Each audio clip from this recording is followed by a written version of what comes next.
Adam et Ève sont créés, sont appelés à l'existence individuellement. C'est-à-dire, il y a l'Adam et il y a l'Ève. C'est différent. Et la différence est claire. C'est individuellement qu'ils sont appelés à cette...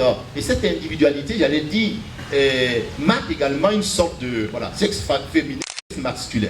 Maintenant, il se trouve que j'aime toujours la réaction d'Adam. Voilà. Quand il voit Ève, on a l'impression qu'il était dans une humanité incomplète. Voilà. Et quand il voit Ève, voilà que son humanité commence à s'accomplir. Parce qu'il lui manquait quelque chose. Donc il y a une complémentarité qui fait exister l'homme dans son humanité vraie. Vous savez, j'ai toujours admiré le pape Jean-Paul II dans l'équipe qu'il a créée, ou enfin, les gens avec qui il a vécu jusqu'à la fin de sa vie.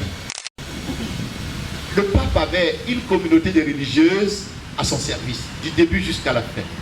Ce sont elles qui ont presque fermé le cercueil pour dire que c'était sa famille. Alors en discutant de ça avec quelqu'un, on disait, voyez-vous, même à ce niveau, la question de la complémentarité des sexes, elle est là. Parce que le pape n'aurait pas eu le même bonheur d'avoir été accompagné par ses sœurs s'il avait été accompagné par une équipe de cuisiniers. Ça n'aurait pas été la même chose. Je pense que les philosophes ou les psychologues peuvent traiter la question pour voir que même à ce niveau, le fait que le pape soit servi par des femmes ajoute quelque chose, j'allais dire, à son ministère. Il y a une sorte de complémentarité et d'apaisement. Parce que ce que ces sœurs-là, la façon dont les sœurs présentent le repas à table, ce n'est pas la façon dont un cuisinier va présenter le même repas à table. Voilà. Donc ça apporte quelque chose au pape qui est un homme. Je ne le dis pas, qui est un homme. Donc la question de la complémentarité, c'est une question essentielle.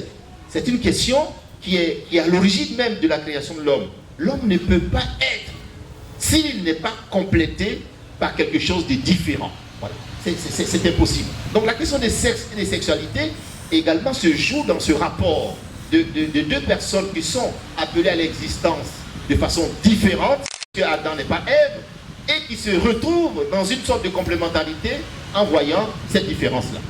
Voilà. Ça c'est